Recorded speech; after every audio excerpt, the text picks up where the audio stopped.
ભક્તો, ભગવાન શ્રીકૃષ્ણ કહે છે કે સ્ત્રીના જીવનમાં પુત્રનું સુખ કોને મળે છે અને કોના ભાગ્યમાં આ સુખ લખાયેલું નથી હોતું, તેની પાછળ એક બહુ મોટું રહસ્ય છુપાયેલું છે. ઘણીવાર જીવનમાં અજાણતા એવી ભૂલો થઈ જાય છે જેનું ફળ મનુષ્ય આખી જિંદગી ભોગવવું પડે છે. એક પતિવ્રતા સ્ત્રીએ જીવનમાં ક્યારે અમુક ભૂલો ન કરવી જોઈએ, નહીંતર ગમે તેટલી પૂજા અર્ચના કે વ્રત કરવા છતાં તેને સંતાન કે પુત્રનું સુખ મળી શકતું નથી.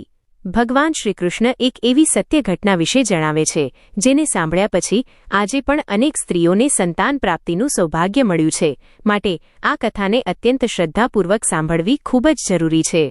ભગવાન શ્રીકૃષ્ણ કહે છે કે એક સમયની વાત છે જ્યારે માતા લક્ષ્મી પૃથ્વીલોકનું ભ્રમણ કરી રહ્યા હતા. તેમણે જોયું કે પૃથ્વી પર ઘણી સ્ત્રીઓ અત્યંત દુઃખી છે. કોઈ સ્ત્રી સંતાન ન હોવાને કારણે રડી રહી હતી તો કોઈ સ્ત્રી પુત્ર સુખ માટે તરસતી હતી. સ્ત્રીઓનું આ દુઃખ જોઈને માતા લક્ષ્મીનું મન વ્યાકુળ થઈ ગયું. તેઓ તરત જ ભગવાન વિષ્ણુ પાસે પહોંચ્યા અને બોલ્યા કે હે પ્રભુ, આજે મેં પૃથ્વી પર અપાર કષ્ટ જોયું છે. માતા થઈને સ્ત્રીઓ સંતાન વિહોણી કેમ છે? કયા પાપોને કારણે સ્ત્રીના ભાગ્યમાં પુત્ર નથી હોતો અને એવો કયો ઉપાય છે જેનાથી પુત્ર રત્નની પ્રાપ્તિ થાય? ભગવાન વિષ્ણુ માતા લક્ષ્મીની વાત સાંભળીને મધુર સ્મિત સાથે બોલ્યા કે હે દેવી, તમારા તમામ પ્રશ્નોનો ઉત્તર એક ચમત્કારી કથામાં છુપાયેલો છે. આ કથા એટલી પ્રભાવશાળી છે કે તેને માત્ર સાંભળવાથી પણ સ્ત્રીનું સૌભાગ્ય જાગી ઉઠે છે. ભગવાન વિષ્ણુએ કથાનો પ્રારંભ કરતા કહ્યું કે એક ગામમાં એક બહુ મોટો શેઠ રહેતો હતો. શેઠ પોતાની પત્નીને ખૂબ પ્રેમ કરતો હતો. શેઠને 2 દીકરા હતા. મોટો દીકરો સ્વભાવે શાંત અને ખૂબ જ પ્રામાણિક હતો. તેની પત્ની એટલે કે મોટી વહુ પણ અત્યંત સંસ્કારી, મહેનતુ અને સેવાભાવી હતી. તે ઘરનું બધું જ કામ એકલે હાથે કરતી. તેમ છતાં તેની સાસુ તેને વારંવાર અપમાનિત કરતી અને મહેણા મારતી હતી. બીજી તરફ શેઠનો નાનો દીકરો અને તેની માતા એટલે કે સાસુ બંને કઠોર અને દુષ્ટ સ્વભાવના હતા. નાના દીકરાની આદતો બહુ ખરાબ હતી. તે આખું ગામ હેરાન કરતો અને ખોટા રસ્તે ચાલી રહ્યો હતો. થોડા સમય પછી મોટી વહુ ગર્ભવતી થઈ. આ સાંભળીને સાસુ ખુશીથી ઝૂમી ઉઠી અને આખા ગામમાં ઢોલ વગાડ્યા કે મારા ઘરે પૌત્ર આવવાનો છે. તે મોટી વહુની ખૂબ સંભાળ રાખવા લાગી. સમય આવતા મોટી વહુએ જોડિયા દીકરાઓને જન્મ આપ્યો. 2 દીકરાઓ જોઈને સાસુ પાગલ જેવી થઈ ગઈ અને ઘરની બધી સત્તા મોટી વહુને સોંપી દીધી. દરમિયાન નાના દીકરાએ એક અત્યંત સુંદર છોકરી રાધિકા સાથે બળજબરીથી લગ્ન કર્યા અને તેને ઘરે લાવ્યો. રાધિકા બિચારી સવારથી સાંજ સુધી ઘરનું બધું જ કામ કરતી, પણ સાસુ અને જેઠાણી તેના પર અત્યાચાર કરતા. રાધિકા ગમે તેટલી સેવા કરે પણ તેને હંમેશા ઠપકો અને તિરસ્કાર જ મળતો. એક દિવસ રાધિકા ઘરે સફાઈ કરી રહી હતી ત્યારે તેના ઘરે એક ભૂખ્યા સાધુ મહારાજ આવ્યા. સાધુએ ભોજન માંગ્યું પણ રાધિકા ડરી ગઈ કારણ કે તેની સાસુ ઘરે નહોતી અને સાસુનો સ્વભાવ બહુ કડક હતો. છતાં દયા ખાઈને રાધિકાએ સાધુને પોતાના હિસ્સાનું ભોજન આપ્યું. સાધુએ રાધિકાની સેવા જોઈને ભવિષ્યવાણી કરી કે તને પણ પહેલું સંતાન પુત્રી જ થશે. તે જ સમયે સાસુ ઘરે આવી ગઈ અને સાધુને જોઈને ક્રોધિત થઈ ગઈ. તેણે સાધુને ધક્કો મારીને બહાર કાઢી મૂક્યા અને તેમનું ભોજન જમીન પર ફેંકી દીધું. આ પાપનું ફળ ભવિષ્યમાં ભયંકર આવવાનું હતું. સાધુના અપમાનથી અને રાધિકાના દુઃખથી જે ઘટનાઓ ઘટી તેમાં જ પુત્ર સુખ ન મળવાનું રહસ્ય છુપાયેલું છે. ભગવાન વિષ્ણુએ કથા આગળ વધારતા માતા લક્ષ્મીને કહ્યું કે સાધુનું અપમાન કર્યા પછી શેઠના ઘરમાં કલેશ વધવા લાગ્યો. સાધુના શ્રાપ કે નિયતિના ખેલને કારણે મોટી વહુને ફરીથી ગર્ભ રહ્યો, પણ આ વખતે જ્યારે તેને પુત્રીનો જન્મ થયો ત્યારે સાસુનો પિત્તો ગયો. જે સાસુ મોટી વહુને માથે ચડાવતી હતી તેણે જ તે માસૂમ બાળકીને રાતના અંધારામાં જંગલમાં છોડી દીધી. મોટી વહુ પર અત્યાચાર શરૂ થઈ ગયા અને સાસુએ તેને વંધ્યત્વના મેણા મારવાનું શરૂ કર્યું. આ બધું જોઈને રાધિકા અંદરથી ધ્રુજી ઉઠી હતી કારણ કે તેને સાધુના આશીર્વાદ યાદ હતા કે તેને પણ પહેલી પુત્રી જ થશે. રાધિકા ગર્ભવતી થઈ અને જ્યારે તેને દીકરી જન્મી ત્યારે તે જાણતી હતી કે તેની સાસુ આ બાળકીને જીવતી નહીં છોડે. રાધિકાએ હિંમત કરી અને મધરાતે ઘરના પાછળના દરવાજેથી ભાગીને પોતાની દીકરીને એક અનાથાશ્રમના દરવાજે મૂકી આવી જેથી તે સુરક્ષિત રહે. જ્યારે સાસુને ખબર પડી કે રાધિકાને દીકરી થઈ છે અને તે પણ ગાયબ છે ત્યારે તેણે રાધિકાને ઘરની બહાર કાઢી મૂકી. રાધિકા રડતી રડતી પોતાના પિયર પહોંચી અને ત્યાં તેની મુલાકાત તેની બાળપણની સખી સુષ્મા સાથે થઈ. સુષ્માએ રાધિકાની આવી હાલત જોઈ ત્યારે તેને શાંત પાડી અને એક એવું રહસ્ય જણાવ્યું જે પુત્ર પ્રાપ્તિ માટે ખૂબ મહત્વનું હતું. સુષ્માએ માધવી નામની એક સ્ત્રીની વાત કરી જે ખૂબ સુંદર હતી પણ તેના કર્મ અત્યંત ખરાબ હતા. માધવીએ તેના પવિત્ર પતિ મોહનને દગો આપીને અનેક પુરુષો સાથે સંબંધ બાંધ્યા હતા, જેના દુઃખમાં મોહને આત્મહત્યા કરી લીધી હતી. માધવીએ ફરી લગ્ન કર્યા પણ તેને 12 વર્ષ સુધી કોઈ સંતાન ન થયું. માધવીના જીવનમાં જ્યારે એક ઋષિમુનિ આવ્યા ત્યારે તેને ખબર પડી કે તેના પૂર્વજન્મના અને આ જન્મના પાપ તેને પુત્ર સુખથી વંચિત રાખી રહ્યા છે. ઋષિમુનિએ માધવીને જે માર્ગ બતાવ્યો હતો તે જ માર્ગ હવે રાધિકા માટે આશાનું કિરણ બનવાનો હતો. સુષ્માએ કહ્યું કે રાધિકા, તારે એ જ ઋષિમુનિ પાસે જવું જોઈએ જે જંગલની પેલે પાર રહે છે. તેઓ જ તારા ભાગ્યના બંધ દરવાજા ખોલી શકશે. રાધિકા કોઈની પણ ચિંતા કર્યા વગર એકલી તે ઘનઘોર જંગલ તરફ ચાલી નીકળી. રસ્તામાં મુશળધાર વરસાદ પડ્યો અને જંગલી જાનવરોનો ભય હતો, પણ રાધિકાના મનમાં માત્ર પોતાના પતિનું સુખ અને સાસુનું હૃદય પરિવર્તન કરવાની ઈચ્છા હતી. તે જંગલમાં એક ગુફામાં આશરો લેવા ગઈ. ત્યાં તેને એક રાજકુમારી મળી જેને લૂંટારાઓએ કેદ કરી હતી. રાધિકાએ પોતાની બુદ્ધિ અને હિંમતથી તે રાજકુમારીને બચાવી. રાજકુમારીના સૈનિકો અને રાધિકા સાથે મળીને ઋષિમુનિના આશ્રમે પહોંચ્યા. ત્યાં ઋષિમુનિએ રાધિકાને જોઈને કહ્યું કે હે પુત્રી, તારા જીવનના કષ્ટો હવે અંત તરફ છે, પણ તારે એ સમજવું પડશે કે પુત્ર સુખ માત્ર પૂજાથી નથી મળતું, તે પિતૃઓના આશીર્વાદ અને સ્ત્રીના શુદ્ધ આચરણથી મળે છે. ઋષિમુનિએ રાધિકાને રાજા દશરથનું ઉદાહરણ આપતા સમજાવ્યું કે જે રીતે રાજા દશરથે અજાણતા શ્રવણકુમારના માતા પિતાને પુત્ર વિયોગનું દુઃખ આપ્યું હતું, તે પાપને કારણે તેમને 4 પુત્રો તો મળ્યા પણ અંતે પુત્રના વિયોગમાં જ તડપીને જીવ ગુમાવવો પડ્યો. ઋષિમુનિએ સમજાવ્યું કે જે સ્ત્રી બીજાના બાળકોને કષ્ટ આપે છે અથવા ગર્ભમાં રહેલા જીવની હત્યા કરે છે તેના ભાગ્યમાં પુત્રનું સુખ ક્યારે ટકતું નથી. રાધિકાની સાસુએ મોટી વહુની દીકરીઓને જે કષ્ટ આપ્યા હતા તેનું ફળ તેના આખા પરિવારને ભોગવવું પડી રહ્યું હતું. રાધિકાના પતિને લકવો મારી ગયો હતો, તે પણ આ પાપોનું જ પરિણામ હતું. ઋષિએ રાધિકાને એક વિશેષ વ્રત અને સેવા કરવાનું સૂચન કર્યું અને કહ્યું કે જો તારો પતિ તેના પાપોનું પ્રાયશ્ચિત કરશે અને તું તારી પવિત્રતા જાળવી રાખીશ તો ભગવાન શ્રીકૃષ્ણ તારી ઝોળી જરૂર ભરશે. ભગવાન વિષ્ણુએ માતા લક્ષ્મીને કહ્યું કે હે દેવી, રાધિકાએ ઋષિના જણાવ્યા મુજબ નિસ્વાર્થ ભાવે સેવા શરૂ કરી. બીજી તરફ તેની સાસુ લોભમાં આવીને તે ગુફામાં સોનું લેવા ગઈ જ્યાં રાધિકાએ રાજકુમારીને બચાવી હતી, પણ લાલચના કારણે તે સાસુનું ત્યાં જ મૃત્યુ થયું. પાપી સાસુના અંત પછી અને રાધિકાના પ્રાયશ્ચિત પછી તેના પતિની તબિયત સુધરવા લાગી. રાધિકાએ અનાથાશ્રમમાંથી પોતાની દીકરીને પાછી લાવી અને તેને સ્વીકારી ત્યારે જ તેના ભાગ્યમાં પુત્ર રત્નનો યોગ બન્યો. આ કથા એ સાબિત કરે છે કે જે સ્ત્રી ધૈર્ય રાખે છે, બીજાના બાળકોને પ્રેમ આપે છે અને લાલચ છોડીને ધર્મના માર્ગે ચાલે છે, તેને ગમે તેવા ખરાબ ભાગ્ય છતાં પણ ભગવાન પુત્ર સુખ અર્પણ કરે છે.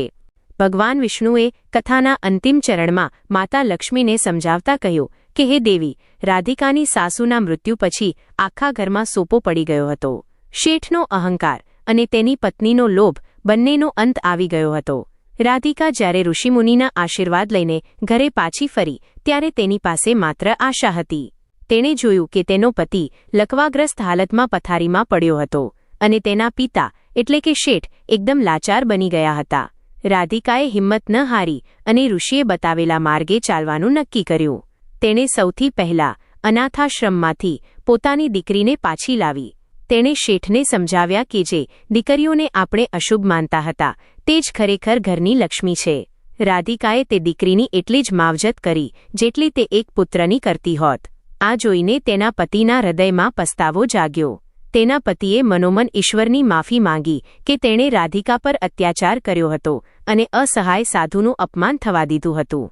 જેમ જેમ તેના પતિના મનમાંથી પાપ ધોવાતા ગયા તેમ તેમ ચમત્કારિક રીતે તેનો લકવો મટવા લાગ્યો અને તે ફરીથી ચાલતો થયો. ભગવાન શ્રીકૃષ્ણ હવે એક ગંભીર રહસ્ય જણાવે છે કે કઈ સ્ત્રીના ભાગ્યમાં પુત્ર નથી હોતો. પ્રભુ કહે છે કે જે સ્ત્રી ગર્ભમાં રહેલા જીવનો અનાદર કરે છે અથવા દીકરી અને દીકરા વચ્ચે ભેદભાવ રાખે છે, પ્રકૃતિ તેના પુત્ર સુખને હરી લે છે. જે સ્ત્રી પોતાના સાસુ સસરાની સેવા કરવાને બદલે તેમને તિરસ્કૃત કરે છે તેના ઘરે આવનારું સંતાન પણ કષ્ટદાયક નીવડે છે. કથામાં રાધિકાએ જ્યારે નિઃસ્વાર્થ ભાવે આખા પરિવારની સેવા કરી અને પોતાની દીકરીને માન આપ્યું ત્યારે તેના ગર્ભમાં ભગવાનની કૃપાથી એક તેજસ્વી પુત્રનો જન્મ થયો. આ આખા ગામ માટે એક આશ્ચર્ય હતું, પણ વાસ્તવમાં આ રાધિકાના શુદ્ધ ચરિત્ર અને ધૈર્યનું ફળ હતું. શેઠના ઘરે ફરીથી ખુશીઓ આવી ગઈ અને તેમણે તે ગરીબ સાધુની શોધ કરીને તેમની માફી માંગી અને આખા ગામમાં ભંડારો કરાવ્યો. માતા લક્ષ્મીએ પૂછ્યું કે હે પ્રભુ, કઈ સ્ત્રીઓને પતિ હોવા છતાં સુખ નથી મળતું અને કોણ જલ્દી વિધવા બને છે? ત્યારે ભગવાને બહુ ઊંડી વાત કરી. તેમણે કહ્યું કે જે સ્ત્રી સૂર્યોદય પછી મોડે સુધી ઊંઘતી રહે છે, સ્નાન કર્યા વગર રસોડામાં જઈને ભોજન બનાવે છે અને ભગવાનને ભોગ લગાવ્યા વગર પોતે જમી લે છે, તેના ઘરેથી લક્ષ્મી વિદાય લે છે. વળી જે સ્ત્રી પતિના જીવિત હોવા છતાં માંગમાં સિંદૂર નથી ભરતી, મંગળસૂત્ર ધારણ નથી કરતી અથવા પારકા પુરુષોનું ચિંતન કરે છે, તે પોતાના સૌભાગ્યને ક્ષીણ કરે છે. માધવીની કથા યાદ કરતા ભગવાને સમજાવ્યું કે માધવીએ તેના પતિ મોહન સાથે છળ કર્યું હતું, તેથી તેણે 5 પુત્રો જન્મવા છતાં એક પણ પુત્રનું સુખ ભોગવવા ન મળ્યું અને તે વહેલી વિધવા બની ગઈ. કર્મોનો સિદ્ધાંત અટલ છે. તમે જેવું બીજાને આપો છો તેવું જ તમને પાછું મળે છે. કથાના અંતે ભગવાન વિષ્ણુ કહે છે કે હે લક્ષ્મી, પૃથ્વી પર જે સ્ત્રી આ કથા સાંભળશે અને રાધિકાની જેમ ધર્મના માર્ગે ચાલશે તેને પુત્ર, પૌત્ર અને અખંડ સૌભાગ્યની પ્રાપ્તિ થશે. જે ઘરમાં સ્ત્રીનો આદર થાય છે અને જ્યાં દીકરીઓને દેવીનું રૂપ માનવામાં આવે છે ત્યાં જ હું અને તમે નિવાસ કરીએ છીએ. રાધિકાનો પુત્ર મોટો થઈને બહુ મોટો ભક્ત અને કુળનું નામ રોશન કરનાર બન્યો. આ કથા આપણને શીખવે છે કે ગમે તેટલી મુસીબત હોય પણ જો મનુષ્ય પોતાના સત્ય અને ધર્મ પર અડગ રહે તો ઈશ્વર તેનું ભાગ્ય બદલી નાખે છે. જે સ્ત્રીઓ સંતાન સુખ માટે તડપે છે તેમણે પોતાના આચરણમાં શુદ્ધતા લાવવી જોઈએ અને ગરીબ અસહાય લોકોની સેવા કરવી જોઈએ, કારણ કે સેવા જ પરમો ધર્મ છે અને સેવાથી જ સૌભાગ્યની પ્રાપ્તિ થાય છે. ભગવાન વિષ્ણુએ માતા લક્ષ્મીને કથાના અંતિમ અને ગૂઢ રહસ્ય તરફ દોરતા કહ્યું કે હે દેવી, રાધિકાના ઘરે પુત્રનો જન્મ થયો એ માત્ર એક ઘટના નહોતી પણ કર્મોના શુદ્ધિકરણનો એક વિજય હતો. જ્યારે રાધિકાનો પુત્ર મોટો થયો ત્યારે તેણે જોયું કે તેના પિતા અને દાદા શેઠ હવે પૂરેપૂરા બદલાઈ ગયા હતા. જે ઘરમાં ક્યારેય દીકરીઓને દૂધ પીતી કરવામાં આવતી હતી અથવા જંગલમાં છોડી દેવામાં આવતી હતી તે જ ઘરમાં હવે દીકરીઓને દેવી માનીને પૂજવામાં આવતી હતી. ભગવાન શ્રીકૃષ્ણ કહે છે કે મનુષ્યના ભાગ્યમાં પુત્રનું સુખ ત્યારે જ સ્થાયી બને છે જ્યારે તે પોતાના પિતૃઓને પ્રસન્ન રાખે છે. જે સ્ત્રી પોતાના કુળની મર્યાદા જાળવે છે અને પિતૃઓનું તર્પણ કે શ્રાદ્ધવિધિમાં આદર રાખે છે તેના ઘરે આવનારું સંતાન કુળનું નામ રોશન કરનારું બને છે. રાધિકાએ દરરોજ તુલસી ક્યારે દીવો કર્યો અને ગાયને પહેલી રોટલી ખવડાવી આ નાનકડા દેખાતા કર્મોએ તેના પુત્રના આયુષ્ય અને ભાગ્યને પ્રબળ બનાવ્યું હતું. ભગવાન આગળ સમજાવે છે કે પૃથ્વી પર ઘણી સ્ત્રીઓ એવી છે જે પૂજાપાઠ તો બહુ કરે છે પણ તેમના મનમાં ઈર્ષ્યા અને કપટ હોય છે. જે સ્ત્રી પોતાની જેઠાણી કે દેરાણીના બાળકો પ્રત્યે દ્વેષ રાખે છે અથવા બીજાના સુખને જોઈને બળે છે તેના ભાગ્યમાં રહેલું પુત્ર સુખ પણ છીનવાઈ જાય છે. શ્રી કૃષ્ણ કહે છે કે સંતાન એ ઈશ્વરનો પ્રસાદ છે. જો તમે બીજાના સંતાનને કષ્ટ આપો છો તો ઈશ્વર તમારા સંતાનને ક્યારેય સુખી જોઈ શકતા નથી. રાધિકાની સાસુએ મોટી વહુના બાળકો સાથે જે ભેદભાવ કર્યો હતો તેના કારણે જ તેના પોતાના પુત્રને લકવો થયો હતો. આ એક બહુ મોટો સંકેત છે કે પાપ હંમેશા ઘરના મુખ્ય દરવાજેથી જ પ્રવેશે છે. જે સ્ત્રીઓ ગર્ભવતી હોવા છતાં માંસાહાર કરે છે, કઠોર શબ્દો બોલે છે અથવા હિંસક વિચારો રાખે છે તેમના સંતાનો પણ ભવિષ્યમાં દુરાચારી બને છે. માતા લક્ષ્મીએ પૂછ્યું કે પ્રભુ, કલયુગમાં સ્ત્રીઓ પોતાના ભાગ્યને કેવી રીતે સુધારી શકે? ત્યારે ભગવાને અમૃત જેવી વાણીમાં કહ્યું કે કલયુગમાં માત્ર નામ સ્મરણ અને સેવા જ એવા 2 શસ્ત્રો છે જે ભાગ્યની રેખાઓ બદલી શકે છે. જે સ્ત્રી દરરોજ સૂર્યનારાયણને જળ ચઢાવે છે અને પોતાના પતિની ભૂલોને માફ કરીને ઘરને સ્વર્ગ જેવું રાખે છે તેને કોઈ પણ વ્રત વગર પણ પુત્ર સુખ પ્રાપ્ત થાય છે. જે સ્ત્રીઓ સંતાન પ્રાપ્તિ માટે તડપે છે તેમણે શનિવારે પીપળાના ઝાડ નીચે દીવો કરવો જોઈએ અને નિરાધાર બાળકોને ભોજન કરાવવું જોઈએ. રાધિકાએ તે સાધુના અપમાનનું પ્રાયશ્ચિત કરવા માટે આખી જિંદગી સાધુ સંતોની સેવા કરી, તેથી જ તેનું ઘર ફરીથી ધન ધાન્યથી ભરાઈ ગયું. ભગવાન શ્રીકૃષ્ણ કહે છે કે સ્ત્રી એ ઘરની ધરી છે. જો તે ધરી ધર્મના માર્ગે ચાલશે તો આખો પરિવાર સંસાર સાગર તરી જશે. આ કથા પૂરી કરતા ભગવાન વિષ્ણુએ માતા લક્ષ્મીને કહ્યું કે જે કોઈ વ્યક્તિ આ સંપૂર્ણ કથા ભક્તિભાવથી સાંભળશે કે બીજાને સંભળાવશે તેના પિતૃઓ તૃપ્ત થશે અને તેના જીવનમાં આવતા સંતાન સંબંધી તમામ દોષો દૂર થશે. રાધિકાની આ ગાથા માત્ર એક સ્ત્રીની કહાની નથી, પણ તે દરેક સ્ત્રી માટે એક ચેતવણી અને આશાનું કિરણ છે. ભાગ્યમાં જે નથી લખાયું તે પણ તમારા ઉમદા કર્મો અને ઈશ્વર પરની અતૂટ શ્રદ્ધાથી મેળવી શકાય છે. જે સ્ત્રીઓ આ કથા સાંભળીને પોતાના જીવનમાં પરિવર્તન લાવશે તેમના ખોળા ક્યારેય ખાલી નહીં રહે અને તેમના ઘરે લક્ષ્મી અને નારાયણનો સદાય વાસ રહેશે. અંતમાં શ્રીકૃષ્ણ કહે છે, હે મનુષ્ય, તારા કર્મ જ તારું ભાગ્ય છે, માટે હંમેશા શુભ કર્મ કર અને ઈશ્વર પર વિશ્વાસ રાખ. ભગવાન વિષ્ણુએ માતા લક્ષ્મીને કથાના અત્યંત ગુપ્ત રહસ્ય તરફ દોરતા કહ્યું કે હે લક્ષ્મી, હવે હું તમને એ જણાવવા જઈ રહ્યો છું કે કલયુગમાં સ્ત્રીના કયા ગુણો તેને જગતજનની સમાન બનાવે છે અને કયા અવગુણો તેના વંશનો વિનાશ કરે છે. ભગવાન શ્રીકૃષ્ણ કહે છે કે જે સ્ત્રીના મુખમાં હંમેશા મીઠાશ હોય છે અને જે ક્યારેય કોઈની નિંદા કરતી નથી તેના ઘરમાં સ્વયં સરસ્વતી અને લક્ષ્મીનો વાસ થાય છે. કથામાં રાધિકાએ જ્યારે બધું જ ગુમાવી દીધું હતું ત્યારે પણ તેણે પોતાની સાસુ કે જેઠાણી માટે એક પણ કડવો શબ્દ નહોતો કહ્યો. આ મૌન અને ધૈર્ય જ તેની સૌથી મોટી શક્તિ બની હતી. ભગવાન સમજાવે છે કે જે સ્ત્રી ક્રોધમાં આવીને પોતાના સંતાનને શ્રાપ આપે છે અથવા કુશબ્દો બોલે છે તે પોતાના હાથે જ પોતાના પુત્રનું ભાગ્ય લખી નાખે છે. માતાના શબ્દોમાં એટલી શક્તિ હોય છે કે તે સંતાનને રાજા પણ બનાવી શકે છે અને રંક પણ. ભગવાન શ્રીકૃષ્ણ આગળ કહે છે કે સ્ત્રીના જીવનમાં પુત્રનું સુખ માત્ર શારીરિક જન્મથી નથી મળતું, પણ તે પુત્રના સંસ્કારોથી મળે છે. જે પુત્ર પોતાની માતાનો આદર નથી કરતો તે પુત્ર હોવા છતાં ન હોવા સમાન છે. અને આવો પુત્ર એ સ્ત્રીને જ પ્રાપ્ત થાય છે જેણે પોતાના પૂર્વજન્મમાં વડીલોનું અપમાન કર્યું હોય. રાધિકાનો પુત્ર ધર્મિષ્ઠ નીકળ્યો કારણ કે રાધિકાએ કષ્ટમાં પણ ધર્મનો ત્યાગ નહોતો કર્યો. પ્રભુ સમજાવે છે કે કલયુગમાં જે સ્ત્રીઓ એકાદશીનું વ્રત કરે છે અને તુલસીની માળા ધારણ કરીને પ્રભુનું સ્મરણ કરે છે તેમના 7 પેઢીના પાપ ધોવાઈ જાય છે. ઘણી સ્ત્રીઓ પ્રશ્ન કરે છે કે અમે તો કોઈ પાપ નથી કર્યું તો અમને દુઃખ કેમ મળે છે. ત્યારે શ્રીકૃષ્ણ કહે છે કે મનુષ્યના સંચિત કર્મો ઘણીવાર વર્ષો પછી ફળ આપે છે, પણ વર્તમાનના શુભ કર્મો તે પાપોની તીવ્રતાને ઘટાડી શકે છે. માતા લક્ષ્મીએ પૂછ્યું કે પ્રભુ, જે સ્ત્રીઓને સંતાન થવામાં વારંવાર અડચણો આવે છે તેમના માટે અંતિમ માર્ગ કયો છે? ત્યારે ભગવાને મધુર વાણીમાં કહ્યું કે તે સ્ત્રીઓએ પિતૃદોષની શાંતિ માટે દર અમાસે ગરીબોને અન્નદાન કરવું જોઈએ અને પીપળાના વૃક્ષની પ્રદક્ષિણા કરવી જોઈએ. જે સ્ત્રી ગાયના વાછરડાને પ્રેમથી પંપાડે છે અને તેને ઘાસ ખવડાવે છે તેને નંદલાલ જેવા પુત્રની પ્રાપ્તિ થાય છે. રાધિકાએ પણ પોતાના જીવનના અંતિમ વર્ષોમાં ગૌસેવા અને સંતસેવા કરી હતી, જેના કારણે તેનો વંશ આજે પણ પૃથ્વી પર અમર છે. શ્રીકૃષ્ણ કહે છે કે સ્ત્રીના આંસુમાં બ્રહ્માંડ હલાવવાની શક્તિ છે, પણ જ્યારે તે આંસુ ભક્તિમાં વહે છે ત્યારે તે પરમાત્માને પણ પૃથ્વી પર ઉતરી આવવા મજબૂર કરી દે છે. કથાના ઉપસંહારમાં ભગવાન વિષ્ણુએ કહ્યું કે હે દેવી, આ કથા જે પણ સ્ત્રી પૂર્ણ શ્રદ્ધાથી વાંચશે, સાંભળશે કે પોતાના આચરણમાં ઉતારશે તેના જીવનમાં ક્યારેય અંધકાર નહીં આવે. રાધિકાએ સાબિત કર્યું કે સ્ત્રી માત્ર અબળા નથી પણ તે ઘરની શક્તિ છે.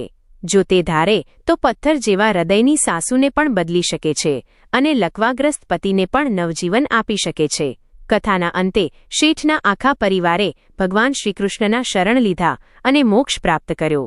આ કથા સાંભળવાથી નિસંતાનને સંતાન મળે છે, નિર્ધનને ધન મળે છે અને અશાંત મનને શાંતિ મળે છે.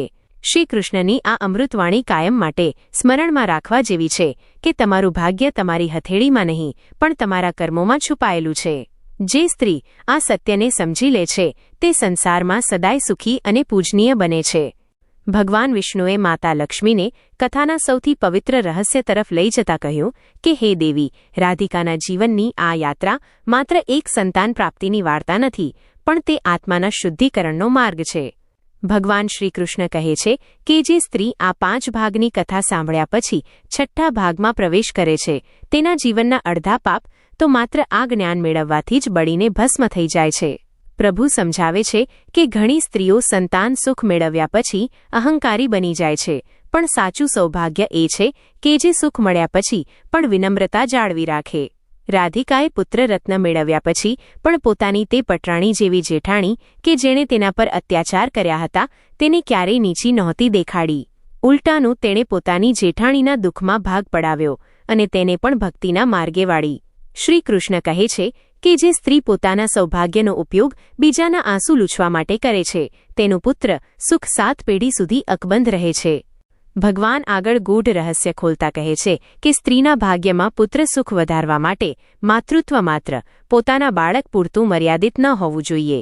જે સ્ત્રી રસ્તા પરના અનાથ બાળકોને જોઈને તેમનું પેટ ભરે છે અથવા પશુ પક્ષીઓ પ્રત્યે દયા રાખે છે તેને સ્વયં યશોદા મૈયાના આશીર્વાદ મળે છે. પ્રભુ જણાવે છે કે કલયુગમાં સ્ત્રીઓએ ખાસ કરીને ગુરુવારના દિવસે પીળા વસ્ત્રો ધારણ કરી ભગવાન વિષ્ણુ અને બૃહસ્પતિ દેવની પૂજા કરવી જોઈએ. જે સ્ત્રી કેળાના વૃક્ષની પૂજા કરે છે અને તે દિવસે મીઠાનો ત્યાગ કરે છે તેના ગર્ભમાં આવનારું સંતાન બુદ્ધિશાળી અને દીર્ઘાયુ બને છે. રાધિકાએ આ નિયમોનું પાલન કર્યું હતું તેથી જ તેનો વંશ ક્યારેય નિર્વંશ ન થયો. ભગવાન કહે છે કે ભાગ્યરેખાઓ સ્થિર નથી હોતી, તે તમારા રોજિંદા આચરણ અને શ્રદ્ધાથી હરપળ બદલાતી રહે છે. માતા લક્ષ્મીએ અંતિમ પ્રશ્ન પૂછ્યો કે હે જગન્નાથ, આ કથા સાંભળનાર ભક્તોને શું ફળ મળશે? ત્યારે ભગવાને અભયવચન આપતા કહ્યું કે જે કોઈ ભક્ત આ કથાના 6 ભાગ સાંભળશે તેને અશ્વમેધ યજ્ઞ સમાન પુણ્ય પ્રાપ્ત થશે. જો કોઈ સ્ત્રી નિઃસંતાન હોય અને તે શ્રદ્ધાપૂર્વક આ કથા સાંભળીને ગરીબ કન્યાઓને ભોજન કરાવે તો તેને 1 વર્ષની અંદર સંતાન સુખના સમાચાર મળે છે. જે ઘરના પુરુષો આ કથા સાંભળી પોતાની પત્નીનો આદર કરવાનું શરૂ કરે છે તેમના ઘરમાંથી દરિદ્રતા કાયમ માટે વિદાય લે છે. શ્રી કૃષ્ણ કહે છે કે આ કથા માત્ર સાંભળવા માટે નથી પણ હૃદયમાં ઉતારવા માટે છે. જે રીતે રાધિકાએ સાધુનું અપમાન કરનાર સાસુને પણ માફ કરી અને તેમના આત્માની શાંતિ માટે દાન ધર્મ કર્યો તે જ ઉદારતા સ્ત્રીને સાક્ષાત દેવી બનાવે છે. કથાના સમાપનમાં ભગવાન વિષ્ણુએ કહ્યું કે હે દેવી, હવે તમારા તમામ પ્રશ્નોના ઉત્તર આ કથામાં મળી ગયા છે. પૃથ્વી પર જે સ્ત્રીઓ ભક્તિ, સેવા, ક્ષમા અને ધૈર્યને ધારણ કરશે તેમનું જીવન હર હંમેશ તેજસ્વી રહેશે. રાધિકાની કથાના પ્રભાવથી આજે પણ અનેક સુકાઈ ગયેલા વંશવૃક્ષો ફરીથી લીલાછમ થયા છે. આ કથા સાંભળીને જે સ્ત્રીઓ પોતાના મનમાંથી કપટ, ઈર્ષ્યા અને નિંદાનો ત્યાગ કરશે તેમના ઘરે હું સ્વયં બાલકૃષ્ણ બનીને પારણામાં ઝૂલીશ. ભગવાન શ્રીકૃષ્ણના આ વચનો સાથે આ પવિત્ર કથા અહીં સંપન્ન થાય છે. જે કોઈ શ્રદ્ધાળુ આ કથાને શેર કરશે અથવા બીજા સુધી પહોંચાડશે તેના પર ભગવાન વિષ્ણુ અને માતા લક્ષ્મીની અખંડ કૃપા સદાય બની રહેશે. ભગવાન વિષ્ણુએ માતા લક્ષ્મીને કથાના પરમ સત્ય તરફ દોરતા કહ્યું કે હે પ્રિયા, અત્યાર સુધી તમે જોયું કે રાધિકાએ કેવી રીતે પોતાના કર્મોથી ભાગ્યની રેખાઓ બદલી, પણ હવે હું તમને એ રહસ્ય જણાવીશ જે કલયુગના અંત સુધી મનુષ્યો માટે માર્ગદર્શક રહેશે. ભગવાન શ્રીકૃષ્ણ કહે છે કે સ્ત્રીના જીવનમાં સંતાન સુખ મળ્યા પછી પણ એક બીજી કસોટી હોય છે અને તે છે સંતાનને સંસ્કાર આપવાની. ઘણા નસીબદાર માતા પિતાને પુત્ર તો મળી જાય છે પણ તે પુત્ર મોટા થઈને કુલક્ષણી નીકળે છે અને માતા પિતાના ઘડપણનું દુઃખ બને છે. આવું ત્યારે થાય છે જ્યારે સ્ત્રી ગર્ભાવસ્થા દરમિયાન ભગવાનનું સ્મરણ કરવાને બદલે બીજાની બુરાઈ કે નકારાત્મક વિચારોમાં રચ્યા પચ્યા રહે છે. પ્રભુ સમજાવે છે કે ગર્ભમાં રહેલું બાળક માતાના દરેક વિચારને સાંભળે છે અને અનુભવે છે. રાધિકાએ તેના ગર્ભકાળ દરમિયાન માત્ર ભગવાનના ભજનો ગાયા અને પવિત્ર પુસ્તકોનું વાંચન કર્યું તેથી જ તેનો પુત્ર પ્રહલાદ અને ધ્રુવ જેવો તેજસ્વી જન્મ્યો. શ્રીકૃષ્ણ આગળ કહે છે કે સ્ત્રીના ભાગ્યમાં પુત્ર સુખ સ્થાયી કરવા માટે તેણે અન્ન શુદ્ધિ પર વિશેષ ધ્યાન આપવું જોઈએ. જે સ્ત્રી ખોટી રીતે કમાયેલું ધન કે લાલચથી મેળવેલું અન્ન રાંધીને પોતાના પરિવારને જમાડે છે તેના સંતાનોની બુદ્ધિ ભ્રષ્ટ થઈ જાય છે. રાધિકાની સાસુએ આખી જિંદગી લોભ અને લાલચમાં પસાર કરી હતી તેથી જ તેના પુત્રો તેને માન આપતા નહોતા. ભગવાન કહે છે કે સ્ત્રીના હાથમાં ઘરનું ભાગ્ય હોય છે. જો તે પ્રેમથી અને ભગવાનનું નામ લઈને રસોઈ બનાવે તો તે ભોજન પ્રસાદ બની જાય છે અને તે ખાનારાના મન પવિત્ર થઈ જાય છે. જે સ્ત્રીઓ પુત્ર સુખની કામના રાખે છે તેમણે ખાસ કરીને વડીલોના આશીર્વાદ લેવા જોઈએ કારણ કે પૂર્વજોના આશીર્વાદ વિના વંશ આગળ વધી શકતો નથી. પિતૃઓ જ્યારે પ્રસન્ન હોય છે ત્યારે જ ઘરમાં કોઈ પુણ્યશાળી આત્મા જન્મ લે છે. માતા લક્ષ્મીએ પૂછ્યું કે હે પ્રભુ, આ કથાના માધ્યમથી ભક્તોને અંતિમ સંદેશ શું આપશો? ત્યારે ભગવાન વિષ્ણુએ સૌમ્યતાથી કહ્યું કે કલિયુગમાં મનુષ્ય ભૂલને પાત્ર છે, પણ જે ભૂલ સ્વીકારીને પ્રાયશ્ચિત કરે છે તે જ ખરો ભક્ત છે. રાધિકાના પતિએ પોતાની ભૂલ સ્વીકારી, તેથી તેનો લકવો મટી ગયો. શેઠે પોતાની ભૂલ સ્વીકારી, તેથી તેમને પૌત્રનું સુખ મળ્યું. ભગવાન કહે છે કે જીવનમાં ગમે તેટલા પાપ થયા હોય, પણ જો વ્યક્તિ સાચા હૃદયથી ભગવાન શ્રીકૃષ્ણના શરણે જાય અને ફરી ક્યારેય પાપ ન કરવાનો સંકલ્પ કરે તો તેના ભાગ્યમાં ન લખેલું સુખ પણ તેને મળી જાય છે. જે સ્ત્રીઓ આ 7 ભાગની કથા સાંભળીને પોતાના હૃદયમાંથી અભિમાન અને સ્વાર્થનો ત્યાગ કરશે, તેમના જીવનમાં ક્યારેય કોઈ વસ્તુની કમી નહીં રહે. કથાના અંતિમ ચરણમાં ભગવાન શ્રીકૃષ્ણ આશીર્વાદ આપતા કહે છે કે આ 7 ભાગની કથા જે ઘરમાં ગુંજશે ત્યાં કોઈ નકારાત્મક શક્તિ પ્રવેશ કરી શકશે નહીં. જે સ્ત્રી શ્રદ્ધાપૂર્વક આ કથા બીજાને સંભળાવશે તેના પર સાક્ષાત ગંગા મૈયાની કૃપા ઉતરશે. રાધિકાની આ યાત્રા આપણને સમજાવે છે કે સ્ત્રી એ ત્યાગ, કરુણા અને શક્તિની મૂર્તિ છે. જે ઘરમાં સ્ત્રી સુખી છે ત્યાં દેવતાઓ પણ વાસ કરે છે. ભગવાન વિષ્ણુએ માતા લક્ષ્મીને કથાના સાક્ષાત્કાર તરફ દોરતા કહ્યું કે હે પ્રિયા, હવે આ કથાના 8મા ભાગમાં હું તમને એ સત્ય જણાવીશ જે સાંભળ્યા પછી કોઈ પણ મનુષ્યને સંસારમાં કોઈ ભય રહેશે નહીં. ભગવાન શ્રીકૃષ્ણ કહે છે કે પૃથ્વી પર મનુષ્ય જ્યારે આ કથાના 8 ભાગ પૂર્ણ કરે છે ત્યારે તેને અષ્ટાંગ યોગ જેવું પુણ્ય પ્રાપ્ત થાય છે. રાધિકાના જીવનમાં જે પરિવર્તન આવ્યું તે માત્ર તેના એકલાના પ્રયત્નો નહોતા, પણ તેની અડગ શ્રદ્ધા હતી જેણે વિધાતાના લેખ પણ બદલી નાખ્યા. પ્રભુ સમજાવે છે કે જે સ્ત્રીના ભાગ્યમાં પુત્ર નથી હોતો, જો તે સ્ત્રી કોઈ નિરાધાર બાળકને દત્તક લે છે અથવા તેની સંભાળ રાખે છે તો ભગવાન તેના ભાગ્યમાં સુધારો કરી તેને પોતાનું સંતાન અર્પણ કરે છે. દયા અને કરુણાથી મોટું કોઈ વ્રત નથી અને સેવાથી મોટું કોઈ પુણ્ય નથી. શ્રીકૃષ્ણ આગળ કહે છે કે સ્ત્રીએ ક્યારેય પોતાના કુળની નિંદા ન કરવી જોઈએ. જે સ્ત્રી પોતાના સાસરિયા પક્ષના દોષો આખા ગામમાં ગાય છે તે પોતાના ઘરની લક્ષ્મીને જ રવાના કરે છે. રાધિકા પર એટલા અત્યાચાર થયા છતાં તેણે ક્યારેય પોતાના પિયરમાં જઈને સાસરિયાઓની બુરાઈ નહોતી કરી. તેની આ સહનશીલતાએ જ તેને જગતમાં પૂજનીય બનાવી.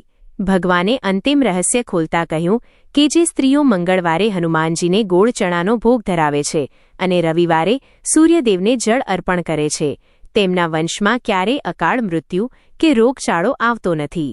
તેમનો પુત્ર હંમેશા સુરક્ષિત રહે છે અને સમાજમાં માન સન્માન મેળવે છે.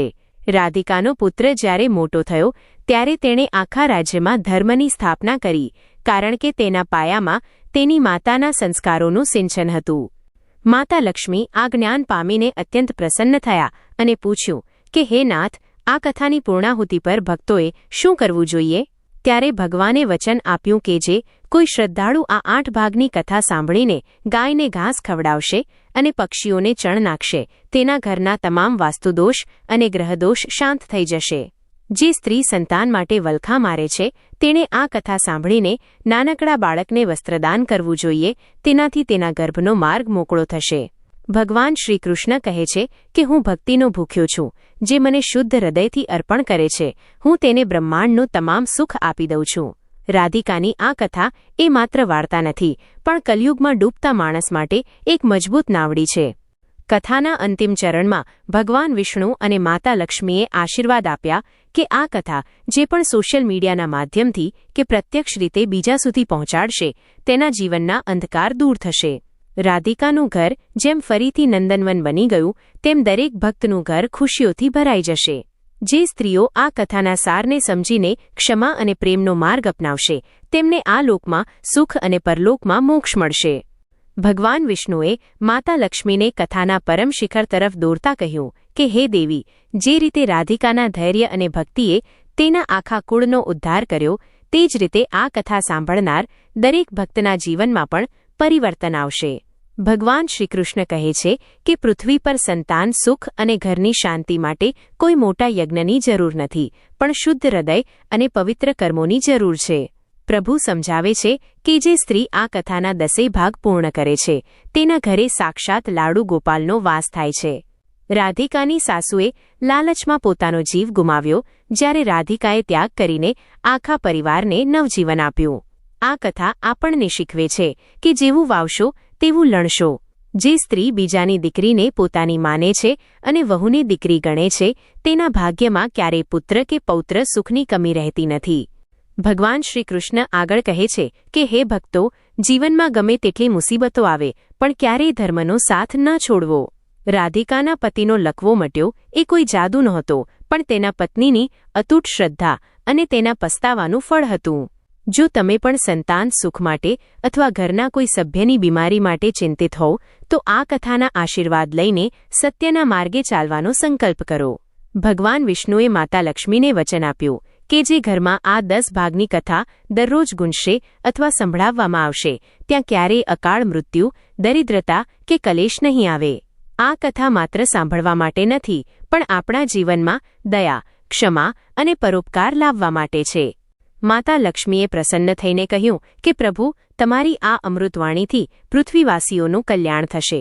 ભગવાન શ્રી કૃષ્ણ અંતમાં આશીર્વાદ આપતા કહે છે કે જે કોઈ ભક્ત આ પવિત્ર જ્ઞાનને બીજા લોકો સુધી પહોંચાડશે તેના જીવનના તમામ અવરોધો દૂર થશે. તો ભક્તો, જો તમને ભગવાન શ્રી કૃષ્ણની આ રહસ્યમય કથા ગમી હોય અને તમે પ્રભુના આશીર્વાદ મેળવવા માંગતા હોવ તો અત્યારે જ આ વિડીયોને લાઇક કરો. આ પુણ્યકથાને તમારા મિત્રો અને પરિવારજનો સાથે શેર કરો, જેથી તેઓ પણ કર્મોનું આ ગૂઢ રહસ્ય સમજાવે. અને જો તમે આવી જ આધ્યાત્મિક કથાઓ અને ભગવાનની વાણી સાંભળવા માંગતા હોવ તો અમારી ચેનલને સબસ્ક્રાઇબ કરવાનું ભૂલશો નહીં અને બેલ આઇકન જરૂર દબાવજો. કોમેન્ટ બોક્સમાં જય શ્રી કૃષ્ણ અથવા લક્ષ્મીનારાયણ ભગવાનની જય જરૂર લખજો. તમારી એક કોમેન્ટ ભગવાન પ્રત્યેની તમારી શ્રદ્ધા દર્શાવે છે. ભગવાન શ્રી કૃષ્ણ તમારા પરિવારમાં સુખ, શાંતિ અને સમૃદ્ધિ આપે અને તમારી દરેક મનોકામના પૂર્ણ કરે તેવી મનોકામના સાથે આપણે આ કથાની પૂર્ણાહુતિ કરીએ છીએ. બોલો શ્રી કૃષ્ણ કનૈયા લાલ કી જય. માતાજી જય દ્વારકાધીશ.